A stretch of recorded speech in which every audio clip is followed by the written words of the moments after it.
Welcome back, Inebri-art. So I always get PR announcements, and I had one from a few weeks ago, and we had a guest on from Three Pines, and it made me go out and watch the show.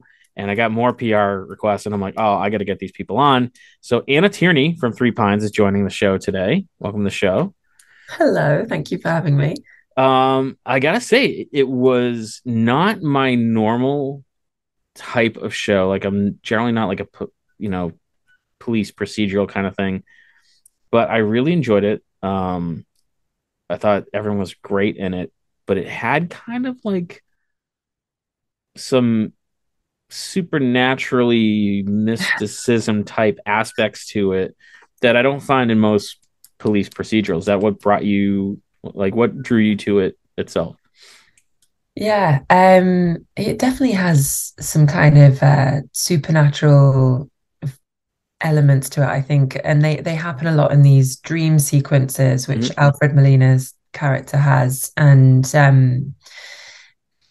there is a lot of uh there are a lot of mysteries in the show, I suppose, and those things work on a kind of subconscious level, when you're trying to figure something out over a long period of time and they come up in your dreams and you see it in an image somewhere, or and he keeps seeing it in these blue jays, which have a particularly deep resonance for him because it was a feather that he was given when he was a child, and when he had lost some people who were very close to him. So yeah, there's definitely a lot of very kind of, yeah, I suppose mysticism or spiritualism, or yeah, And it mystery. just seems like there's more going on in the town than lots of secrets and Definitely. When yeah. you've got secrets, they're buried, and when you bury things, they kind of try and find a way to come up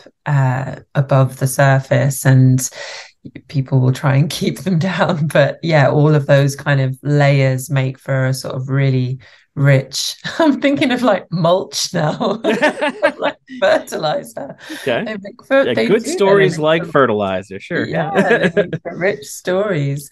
There's a lot of stuff in the mud there, and a lot of things in the buildings in Three Pines, as we see with the residential schools and things that have been buried for a long, long time. And yeah, those things always come back and resurface. And yeah, that all gets explored in the show.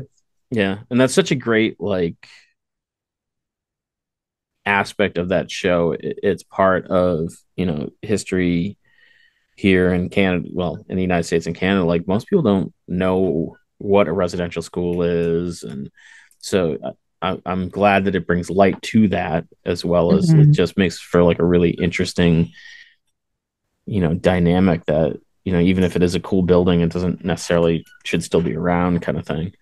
Yeah, yeah, absolutely. And actually, our writer, who's from the UK, not from Canada, when she was adapting the stories from the novels, she um, she was very aware of these stories that weren't yet even really in the kind of mainstream Canadian media. So it was before all the horrific mass graves were found by the residential schools that she had actually written those stories. So it's a real testament to her, and maybe having a kind of outside eye on your country, I think maybe helps sometimes to see those things that maybe the country itself is nervous to touch because of what it brings up. Every country has that dark past, and it is important to put a lens on it and explore it. And it's difficult at the same time, and I found it really hard as a viewer. And sometimes, when we were telling the stories,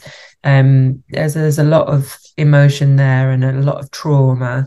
Mm-hmm. And I think the show does a really good job of letting it take its time. It doesn't ever feel slow, but you feel like you've really got time to process what's going on. And I think TV doesn't often allow for that. It's usually kind of shock and terror, and that's something that we enjoy as audience members, but it's not something that necessarily allows us to process what we're actually seeing. And I think Three Pines does that really well. Yeah, and I unfortunately I came on to Three Pines very late. I think everything was out, if not like I was like 1 week away from everything being released. But I really like how I know Three Pines did that, and more are doing it this way, where they're releasing, a couple episodes or an episode every week, and for that exact reason, where it really gives you like there's so much that I binge watched that I'm like, oh, I've seen that, and someone will talk about it, like I don't remember any of that. Yeah, Like it goes through so fast that it just doesn't really like sink in. You don't really think much about it, and that's so true. Yeah, it's just like an addiction at that point, isn't it? Like you're yeah. just binging food or TV. Yeah. And are you watching Last of Us? I'm not. I haven't Oh my started yet. I god, did it's so audition for good. that. Yeah, I know. I auditioned for some Oh, did roles, you? and Cool. I can't remember which one now, but I remember thinking this looks really cool. And yeah, no, I've got to give it a watch. So you recommend it? Oh, have never played the video game. I was vaguely aware that it was a video game. Yeah. But and it's like kind of that thing where like one episode comes out and then you have time to like meet with friends and talk with friends. And the last episode that came out was probably one of the best episodes of TV I've ever seen in my life. Whoa. And the main characters are hardly in it. Like it's just a fantastic, almost like mini story inside of the story, and it was just totally unexpected. Yeah. Not at all what yeah, like I don't When want those are to. good, when those mini stories within the stories are really good, it's so satisfying. And sometimes they aren't, and you're like, oh, just get back to the other stuff. Yeah, like why are we on this? Yeah. Yeah. Oh, But yeah. this, It's I mean, really good. it was important to this story because it set up other things. Like I can't imagine how anyone would tweak it and make it better than what it was. And it's Wow. just Okay. Those are big words. I'm gonna watch now. Yeah. um so part of being, an actor is that you do those auditions, and I've heard from, so many people that auditions suck. Like how do you deal with it? Because I mean, I feel like most people go to more auditions than they actually get roles. So like, Oh, is that definitely. your least Yeah. favorite part about being an actor? No, I think the waiting is always hard, and telling yourself not to wait to find out about something, because with auditions you generally don't find out. You just do it, forget about it, and then if you hear about it, it's either for a callback or an offer. And if you don't hear about it, nothing happened. And you just, it's not necessarily that you did bad work either. It's just that however many people audition for that role, and the person they thought was most suited and going to fit Mm-hmm. in the best with the story they're telling is the person they cast. But probably many times out of the people they're looking at, they could probably cast any one of those and they'd be great in it. So you're kind of just, it's just pulling hairs at that point, I think, splitting hairs, not pulling hairs, pulling Yeah. straws, splitting hairs. Yeah, so it's a lot of just kind of, you have to have a lot of positive self-talk around that whole process, and you have to enjoy it. If you start getting frustrated about that process, which is a lot of auditioning and a lot of silence, then you're not going to enjoy it. Your auditions aren't going to be any good, and it's just gonna kind of go around like that. So you really have to learn to enjoy the process when it's happening, let go of it, and I think most of us in our daily lives, if you've got a different kind of job, you're not used to that amount of insecurity and rejection or uncertainty. And so, I mean, if you can get good with it, then it's good practice for life in general. I think a lot of actors probably, when the pandemic came along, were like, yeah, we're used to it being like it's weird. Yeah.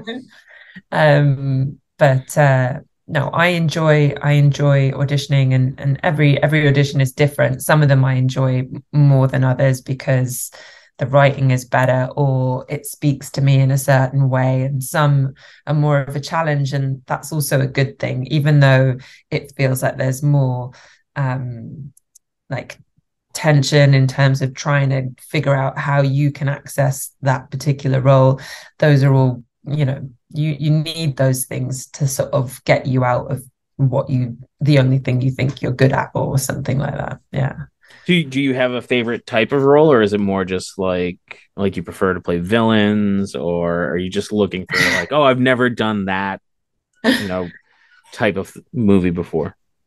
um I do. I think with the British accent over here, I do. There's a lot of villain voices, especially in voiceover. It's Mm-hmm. always like the evil AI, and we want her to flinch. That comes up a lot, and I don't mind that. Um, I think what are the roles that I enjoy most. I just feel like evil would be more fun, you know. Yeah, my dad was an actor, and Oh, he, I saw he was in Star Wars, and I did a little yeah, research today, so yeah, oh, yeah. thanks.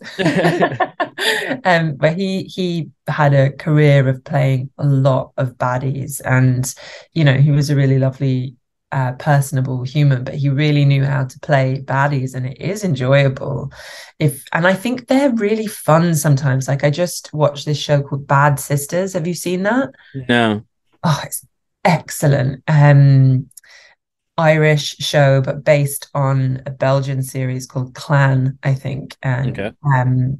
just excellent. But there's a real baddie in it, and he's the husband of one of these sisters. There's five sisters, I think, and he is so bad and so terrible and so manipulative. But you almost think you've got to be having fun while you're playing that role. That there's an element of you that enjoys watching it. It's like so terrible and so painful, but it's painfully brilliant, and it's funny at the same time. Sometimes I think when you can tread that line and enjoy it, because if you're just playing it like you're pure evil, people don't, I think I find that hard to watch. Mhm. Yeah. So I And think, because I feel like a lot of pure evil is either like a total caricature, like Jason from Friday the 13th, where you're just like, yeah, oh, that's not real. Or yeah, it, or a Marvel baddie that's just well, I pure think some of the evil. Marvel baddies are still kind of like, Thanos is a bad guy, but he believed what he was doing was right. Like, Yeah, kind of get you have that. to have that other side, don't you? Yeah. Whatever that other thing is, whether it's just relish of terrible things or whether it's belief that what you're doing is right. Yeah, you have to have the kind of flip side that the audience isn't used to experiencing, but that character that's their element. Yeah. Yeah, I would enjoy playing bad guys for sure. You seem so nice. um, so when I was kind of poking around on IMDb, I was scrolling through some stuff, and there was a photo of you in roller derby gear, and I'm like, oh, does she do roller derby? And then I'm like, Yeah. you did like a stage play about roller derby? Is that Yeah. Yeah, and I played skate roller hard, derby. turn left? Is I believe? Skate hard, turn left. Yeah, we did that at this. It's a venue called the Battersea Art Centre in London, which is a venue that does a lot of devised theatre, experimental theatre. It's a really incredible space, and we were working on a piece of theatre. Yeah, all on roller skates because I'd played roller derby for about 10 years since I left drama school. And so I got to teach all the performers how to roller skate. They're all at kind of different levels, and we would go Mhm. to training, and they were going to training with London Roller Derby. And yeah, it was an incredible experience. It was probably, yeah, some of the most fun I've had on stage. And skating is so fun, and it's such an alive sport and thing to watch. It's just full of movement and full of flow. And yeah, that was an incredible experience. Yeah, it's fun. Like I grew up roller skating. It was like the thing to do on Saturday nights out in the middle of, Yeah. the boonies. Um, but then like God, it's probably more years than I want to remember now, but a friend of mine was like, hey, we should go to this roller derby, and I think it was down in Rhode Island, so it was about an hour away. And like the whole way down, like we kind of gave him a hard time and like goofed on him and like, this is stupid, blah blah. It was one of the most competitive athletic things I Oh, had seen in person. Like they went full bore. yeah. Someone was clearly skating with a broken foot. Um, like it was great. Like I'm like, oh, I should go more often. Yeah, Uh, it's so much fun. It's so much fun to watch. They're so athletic. And I think a lot of the TV shows that are out there now and like mini documentaries, they're really not focusing on what the most of roller derby actually is nowadays. They're finding mhm. like a few niche roller derby teams, usually that are kind of playing this old kind of like pro wrestling style Yep. of roller derby, and that just doesn't exist really so much anymore. Like roller derby has evolved way beyond that kind of spectator thing that maybe you see in Whip It, which is a really fun film, but Mhm. that's not really what roller derby is now. It's that it's a new sport, so it's constantly evolving. It's constantly becoming more and more athletic, and the rules of the game are kind of like it's being pushed to all of its edges because it's a new sport. So yeah, and it's so much fun to watch, and you've got really great audience atmosphere. You've got families, you've got kids, you've got like really alternative crowds coming to watch it, and it's just like a fantastic atmosphere to have as as an audience going to watch a game as well. I think it's really kind of friendly but like really exciting. Yeah. Yeah, and it seemed like, you know, uh everyone competing was friendly, but there was still that, like they were really competitive. Like there Oh was yeah. no joke. They were not screwing around. Like they have silly names, but they were not silly people. Yeah. Yeah, yeah, yeah. And how long did you do that for? Did it for about 10 years. Yeah. Yeah. I played with London Roller Derby, and then I moved. Was spending more time in Toronto, and I joined the Toronto Roller Derby. But it was a point in my life where I was kind of trying to set things up in Toronto and kind of find my footing here. Hmm. And it was just too much. Like you really have to commit so much time to that kind of training, and I just looked so anemic, and I was bruised and battered, walking around like I'd Yeah. been in street fights. I was like, I think I need to take a break, but I still skate, and I outdoor skate, and in the summer especially, it's so much fun. Yeah, that's cool. Yeah, I can imagine going into like an audition for someone looking like you've been through hell and like, no, no, no, it's cool. No one's These hurting me bruises other than aren't from me. my partner, I Yeah, promise. They're from other women. yeah. um, so is the film industry like that big in Toronto? Like, why did you Yeah. choose to go to Toronto? Like, So I know that's like way back in the day they filmed X Files there, but oh yeah, and I think X-Files might have even been Vancouver, because I had my dad's brother was also an actor who, funnily enough, came to Canada years and years ago, and he was in X-Files, but he was based in Vancouver. oh, I'm okay. feeling maybe it was filmed there. Um, I came out here originally with a theatre show, and it was playing in one of the sort of Toronto, their equivalent of the West End, in one of the Mirvish theatres here. And I was here for 7 weeks. And in the last week, I met my partner, and they then came to London for some years, and we lived on a narrowboat in London. And Oh, cool. yeah, Yeah. and then when their visa was up, I applied for mine to be able to work in Toronto. I wanted to see what it was like out here, and obviously needed to be able to work. And so I came to Toronto, and I've got a great agent here, and yeah, just started working out here and seeing what that was like. And it was really eye-opening for me as someone who just experienced the kind of British theatre, TV, film industry. And Toronto is one of those places that's, I think, expanding more than many other cities. There's so much that gets filmed here because, you know, of the tax breaks of filming in Canada for an American Hmm. production company, but also Canadian productions are starting to, you know, write more Canadian work. And, you know, this show Three Pines is one of Amazon Prime Canada's first big shows. And the other one I think was The Lake, but this one so far has been, you know, the most successful, and that was a co-production with Left Bank Pictures from the UK. And um, yeah, I think Canada's TV scene is really growing really fast, and a lot of directors. I think is it Guillermo del Toro has his own kind of like movie studios here, and Oh, no kidding. Yeah. yeah. It's all happening out here. And then there's a city called Hamilton, Hmm. and it looks very much like the States in terms of the kind of big buildings and wide road structures. And so a lot of that is used for as subs for American cities. And so there's tons of stuff happening here. And Netflix has been opening new studios here. So yeah, there's right now it's a really incredible time for sort of Toronto actors, directors, writers. But I can't say what that was like 10 years ago. I think maybe it was more of a struggle then.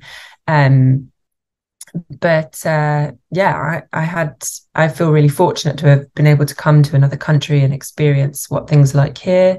And you know, if I didn't have Canadian residency, I wouldn't have then been able to do this show with Amazon for Three Pines. And it was sort of connected through a job that I did in the UK with the same writer and creator Emilia de Girolamo.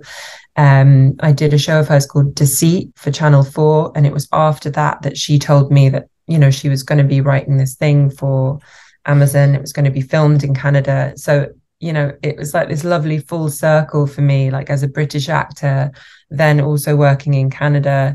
And it was a job that I did in the UK that kind of led to me doing this fantastic job in Canada. So, you know, it's been really, really positive for me and opened a lot of doors. But yeah, I think there's a I lot happening here. Yeah, that sounds really exciting. Yeah.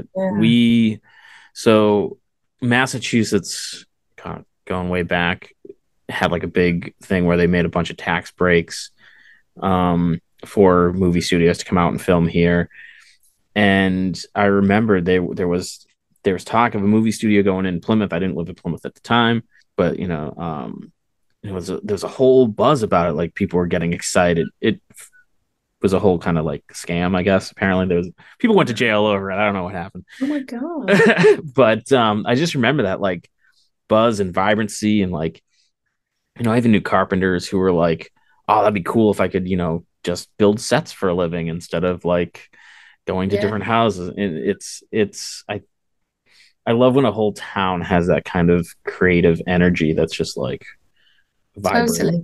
Yeah, that's pretty Yeah, cool. yeah. I think that Toronto's in a place now where they're struggling to find enough people to work on film and TV sets. And, you know, we had a neighbor of ours once was worked in, you know, hiring film equipment and camera equipment. And he was like, I haven't got enough to rent out. Like they just there's a lot of demand at the moment. So I think it's just going to keep growing, which is great.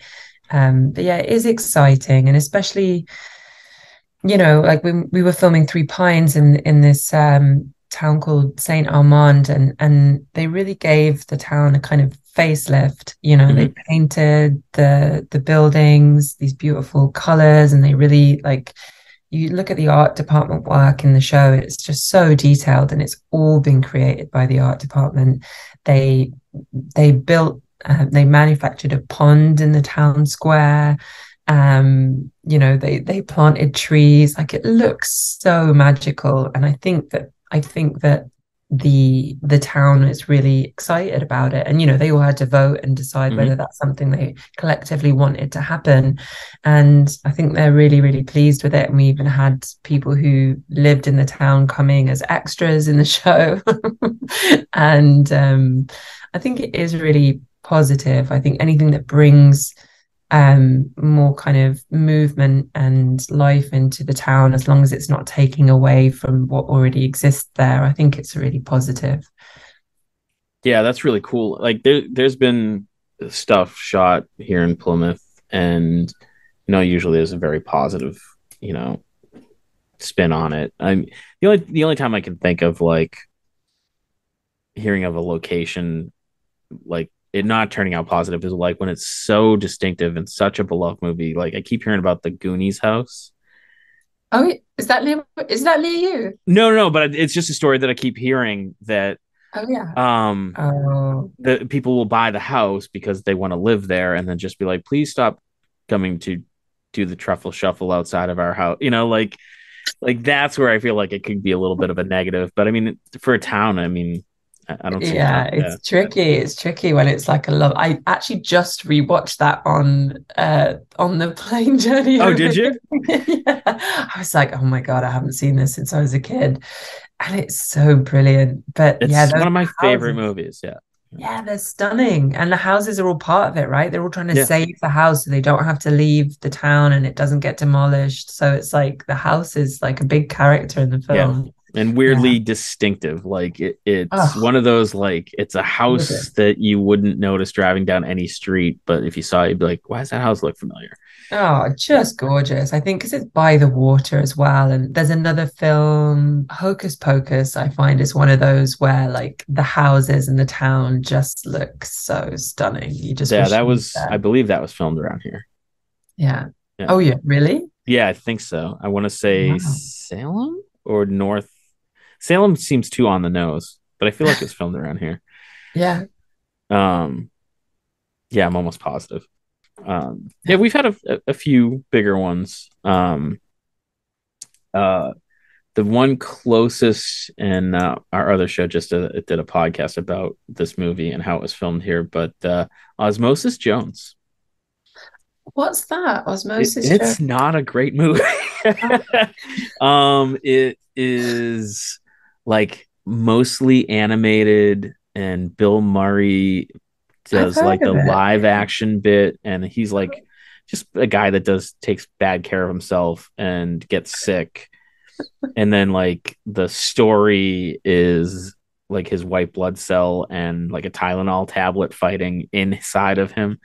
It's Oh my silly, God. but it was filmed here in Plymouth, the live action stuff. Yeah. There So, you go. um, Plymouth Zone.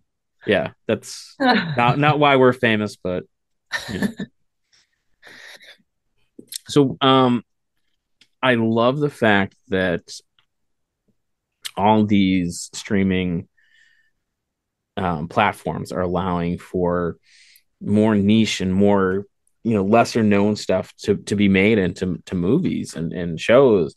Um, do you feel that it gets too diluted sometimes? Because I mean, there's just so much going on. Like, do you worry at all that Yeah. something like Three Pines, which is really good, could get lost amongst the the noise, I guess?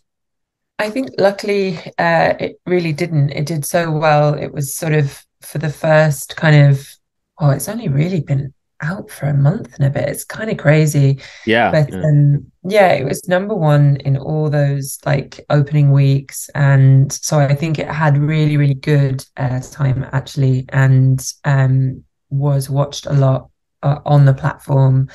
And I think it is one of those things that, they have to keep releasing stuff. And so there is always going to be a turnover. I think the lifespan of something in the moment is, not always going to be longer than a month, 2 months. And then maybe I think there's a period of time where people have to get around to watching something, and then maybe there's a kind of reemergence of a kind of popularity for a show.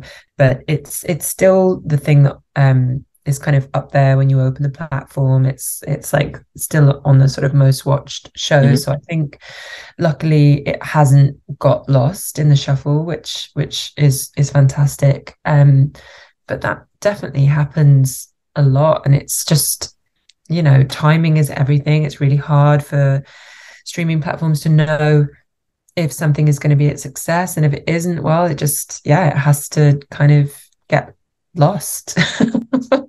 It, um in I'm curious because I don't know, but the streaming platforms are kind of built in to have this go back and watch it mentality of like there's so much going on now, and if you binge watch it, you tend not to remember it as well.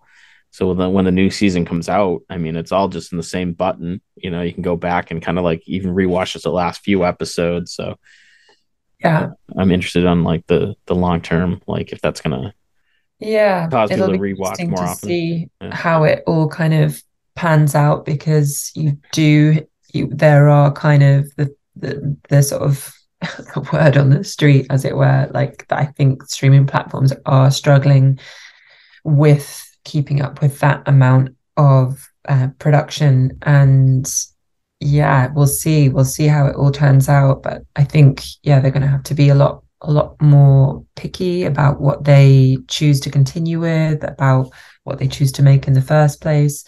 And I think, you know the focus has to be on making good TV and not just a large quantity of TV. But it's difficult because they're all competing with each other. And yeah, we'll have to see. Maybe they'll start merging. I Hmm. think Yeah. probably will come a time where one of them, can't keep up anymore, and they'll kind of become assimilated in that way. But yeah, it's always changing, isn't it? Yeah. Yeah. And you do voice acting too, so I mean that just has to be like one more aspect of it all. I mean, with video games and animation, Mhm. is it vastly different from live performance? Yes, because if you're not doing the motion capture side of things, then I think it is quite different. But it's really enjoy. I really enjoy using just that kind of tool that I have. I love doing different accents, different voices, and that's the kind of place where you could play something that's very, very far away from what you look like. So Mm-hmm. in that sense, it's really enjoyable. So, and you practice accents around like the I house, and enjoy. I just picture like you bothering your partner with like, "Hey, check out," or just start using this random voice just to. Yeah, we both quite enjoy doing different accents around the house, I think. Yeah, I really enjoy doing that. One of the last video games I did was actually a Norwegian accent, and it's just really fun. I was Like, gonna say I don't even know what that would be. I Like I know, don't even know. my mum and sister asked me to demonstrate it for them, both on separate occasions, and they told me it sounded Welsh. So there we go. And everyone's so protective of their own accent. I know, there's the Boston accent, and even people from Boston that lose their accent that come back in a movie or whatnot. We're very critical of it, and like Yeah. that's not how that is.